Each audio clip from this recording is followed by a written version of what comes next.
tem alguma abordagem que a igreja precisa introduzir mais para atrair os jovens? Eu falo tipo assim, a igreja precisa alterar o modo de falar dela para atrair os jovens, ou elas têm que amadurecer e pegar a palavra como ela é pregada? Eu falo assim, no ímpeto mesmo da palavra, como ela é na Bíblia. Sim. Os jovens aprendem essa linguagem arcaica, que eu vou falar assim, ou precisa ter uma linguagem nova para os jovens, um modelo diferente de... Uma nova versão atualizadíssima. A versão né? atualizada. Uma versão Enzo. Enzo. Boa.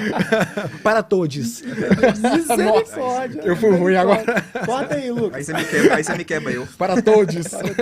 Cara, então, não existe Bíblia para criança, Bíblia para adulto, Bíblia para jovem, Bíblia para cristão.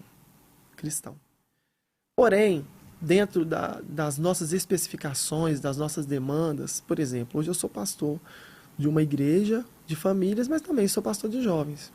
Então, na sexta-feira eu estou de long, ou até mesmo um boné, mas no domingo eu estou de social, estou com uma blusa mais formal, uma blusa como essa. Né? Sou muito próximo das famílias da igreja, tenho respeito por elas e tenho respeito delas. Então eu vejo que precisa de se adaptar à linguagem. Aonde nós estamos perdendo muito hoje, Diego?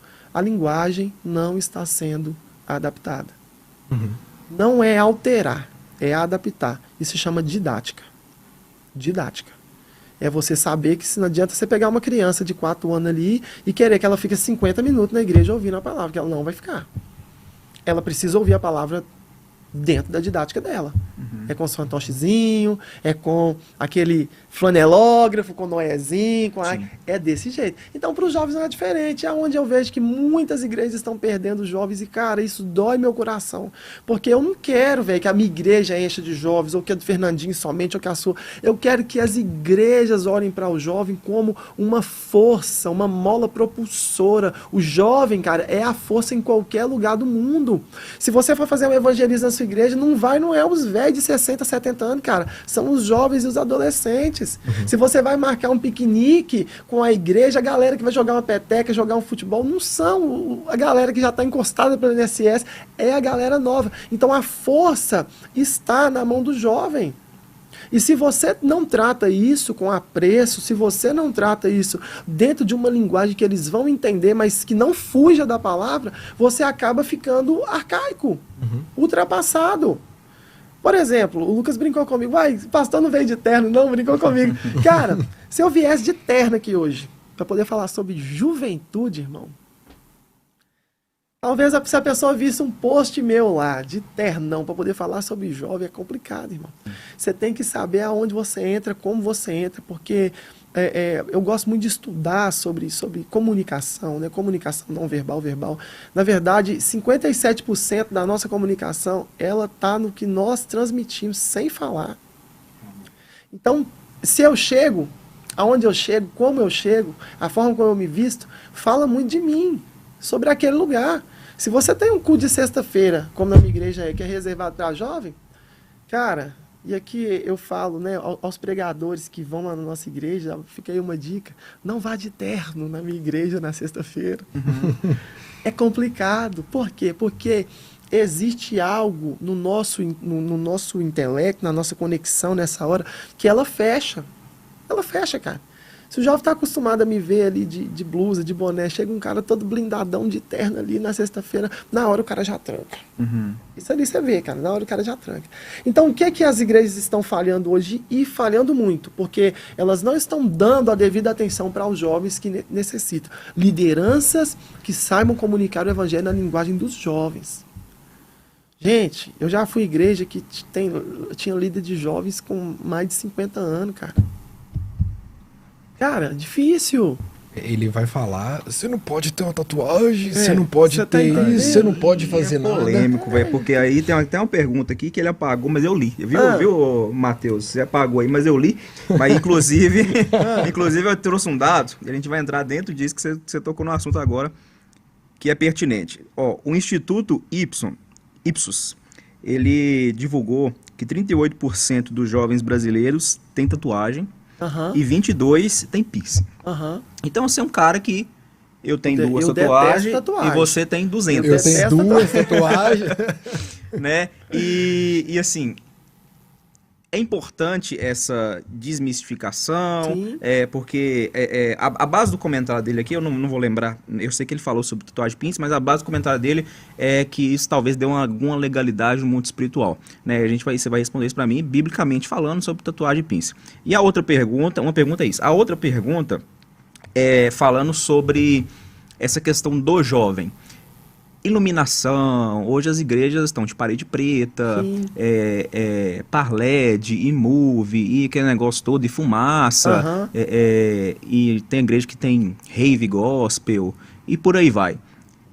Até onde que isso é benéfico para atrair o jovem, e até onde que isso é o mundo da igreja? E faz parte da pergunta dele, né, que eu acabei me perdendo aqui na hora de responder. Você falou sobre a questão de precisa de ter alguma alteração. Não precisa de ter alteração. A palavra tem que ser suficiente. A iluminação é uma coisa muito natural. Você tem iluminação na sua casa, na sua sala de estar. Você tem iluminação nesse estúdio. Talvez no seu ambiente de trabalho. Olha, até buscou iluminação. Ó. Eu não gosto não. Harmoniza. Assembleia, viu? Harmoniza, né? Harmoniza. Até onde eu vejo que é benéfico. Por exemplo, na nossa igreja. Gente, eu sou um cara muito quadrado. Parece que não, mas eu sou. Quem está me ouvindo aí e é da nossa igreja sabe. Ah, pastor, vamos colocar uns movies aqui para poder movimentar e tal, e que não sei o que lá. O rapaz queria que a gente colocasse. Eu falei, cara, nós não vamos colocar. Por quê? Porque um movie aqui na igreja ele não vai servir. Não, mas bota as luzes piscando, salta a fumaça. Eu falei, não, aqui não é um show, não é um palco. As iluminações que nós temos na nossa igreja são iluminações cenográficas para fotografia e vídeo. Somente. Eu não vou bater aqui na igreja que tem iluminação e que pisca luz, que solta fumaça. Eu não sei qual é a intenção do coração deles em relação a isso. Qual que é a intenção? Qual que é a intenção? Você está entendendo? Na minha concepção, eu não faço da igreja um show. Não faço da igreja um show. Então nós temos par LED, nós temos lá o nosso data show na igreja, nós temos ali a nossa iluminação amarela, que são puramente cenográficas. Mas eu acho que tem que ter um cuidado muito grande em relação a isso que você falou. Para a igreja não parecer um ambiente festivo para a pessoa. Aí eu vou na igreja porque o culto lá é tudo e tal. E na hora da palavra mesmo, não tem nada. Você está entendendo? Na hora do vamos ver mesmo, de apresentar o que realmente tem que ser o atrativo. Cara, a palavra tem que ser o atrativo. A palavra é que tem que te chamar. Eu falo com você, cara, hoje, graças ao bom Deus, a gente tem essa visão de pregar puramente a palavra. A igreja que eu estou hoje, a Comunidade Novo Tempo, mandar um abraço aqui para a nossa amada igreja, meu querido pastor Robson, pastora Camila também. Eu fui lá e eu decidi ficar lá, Diego, porque eu ouvi uma coisa num estudo bíblico lá que ninguém nunca tinha falado para mim. Eu crentão a vida toda e andando 14 anos de moto sem carteira.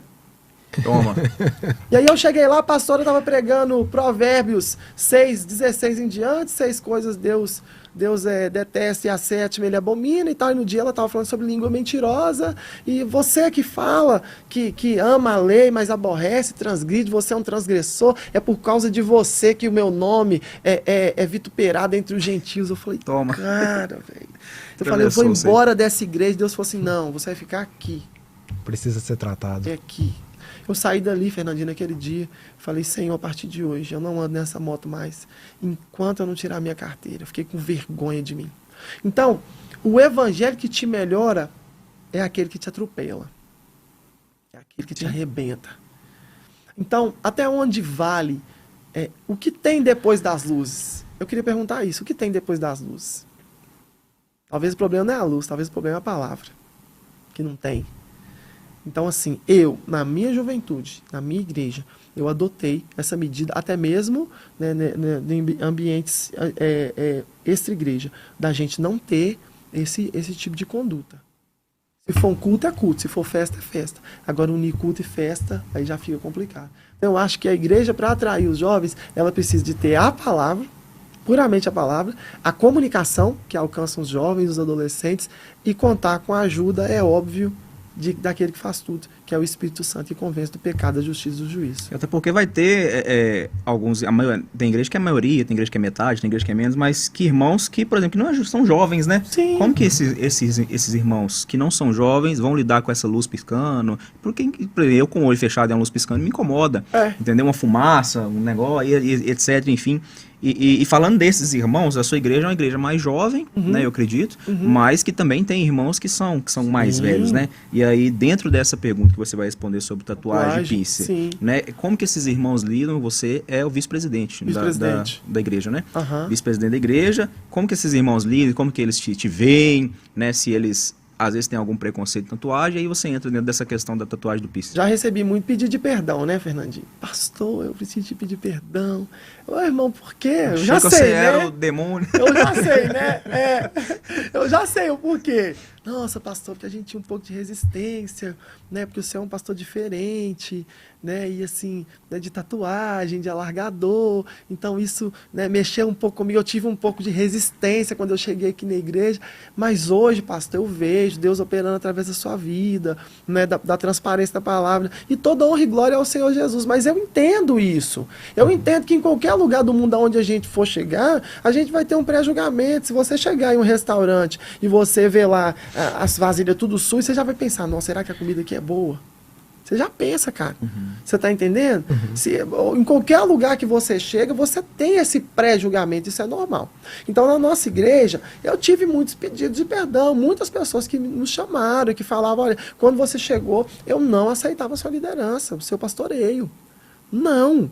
Mas hoje... eu peço você perdão, a sua esposa perdão, porque eu vejo a juventude como está caminhando, a igreja como que tá evoluindo, os jovens, os adolescentes, e eu vejo que é Deus, então não é o que tem por fora, é o que tem por dentro. Só que isso foi um tabu durante muitos anos, e ainda é, né, igual a questão, é legalidade para o Satanás. Tudo pode ser legalidade para Satanás. Nós podemos usar esse podcast de hoje aqui, que a gente está tirando dúvidas, para poder abrir uma brecha no mundo espiritual, seja falando mal de alguém, fazendo qualquer coisa, ou jogando palavras ao vento, para isso virar contra a gente e fazer uma pessoa que talvez está assistindo o podcast desviar. Pode ou não pode? Sim. Então, na verdade, tudo é criação de Deus. Mas tudo pode ser usado para a ação do mal. Exemplo, brinco, piercing. Onde você vai colocar um piercing? Pastor, eu queria colocar um piercing aqui na orelha, aqui em cima, no tórax. Tudo bem. Pastor, eu quero colocar um piercing no umbigo. Não, peraí. Aí já muda um pouquinho. Qual que é o desejo seu em colocar esse piercing no umbigo? Aí a pessoa já fica. Porque a maioria das pessoas querem exibir. Mostrar a barriga. Né? Eu não vejo problema do cara ter um piercing no nariz, ou ter um piercing... Isso não é demônio, gente. Isso é um acessório. Entendeu? Isso não é demônio. Às vezes a gente demoniza tantas coisas e esquece que... interessante isso aqui que eu vou falar. Quando a gente pega Gálatas 5, 19, vai falar sobre as obras da carne. Quando nós pensamos assim, fulano de tal caiu, o que a gente pensa? Sexo, transou, fornicou. Mas se você pegar a soma ali das obras da carne, 3 delas são de quesito religioso, 8 delas são de quesito relacional. Ou seja, é do que eu cometo contra o outro. Então, na mesma hora que eu estou falando do óculos do Fernandinho, porque eu acho que o óculos do Fernandinho dá legalidade para o diabo, eu estou comentando com o Diego, eu estou pecando contra o Fernandinho e pecando contra Deus. Olha para você ver como é que isso é... A linha tênue. Né? Você está entendendo? Então o cara fala, porque fulano de tal tem alargador, tem isso e tal. Mas o cara talvez tenha a língua arrastando lá no chão. E que é pecado do mesmo então jeito. Uma chicotada nas e costas. é pior. Você está entendendo? Então, assim, dentro de um quesito igreja, vamos lá, dentro do que diz respeito à igreja, quando passa a ser pecado? A Bíblia não fala sobre tatuagem, nem sobre brinco, nem sobre nada. Não tem. Não tem. Mas existe algo que Levítico não é tatuagem? Não, Levítico não. Levítico vai falar sobre culto pagão que o povo praticava. Devido aos mortos, né? Devido aos mortos. Perfeito. Inclusive, em Santa Cruz, na Argentina, eles praticam esse culto até hoje. Praticam até hoje. Laceram o corpo, chicoteiam e tal. Então é um culto que eles fazem em nome dos mortos. Agora já a tatuagem, não. Tatuagem, piercing, essas coisas não. Porém, quando que isso vai se tornar pecado? Cara, na nossa igreja não pode tatuagem. Exemplo, tá? Exemplo. Na nossa igreja não pode tatuagem. Mas eu vou fazer porque eu quero, porque está escrito na Bíblia que não tem nada falando na Bíblia. Então eu vou fazer, cara. Mas não pode. É como É você doutrina da É igreja. doutrina, é regulamento interno. É como você trabalhar com o Lucas Galdino aqui, você pega serviço 8 horas, você não pega 9, cara. Você está transgredindo uma lei. E a Bíblia vai dizer que desobediência é pecado comparado à feitiçaria. Aí a gente cai no pecado. Então a tatuagem se deixa de ser o pecado, mas a nossa intenção passa a ser. E aí é que está a parada, que o Senhor julga a nossa intenção. Então, dentro da igreja hoje, as pessoas tiveram esse entendimento. Foi difícil assim. Eu vejo que ao longo dos anos eu quebrei muitas barreiras, muitos paradigmas com isso. Mas como que eu quebrei isso, Fernando? Com a minha conduta. Perfeito. Com a minha conduta. Ô, Atos, eu vejo muito pessoal falando, principalmente os jovens, né? Pede licença pra ter tatuagem.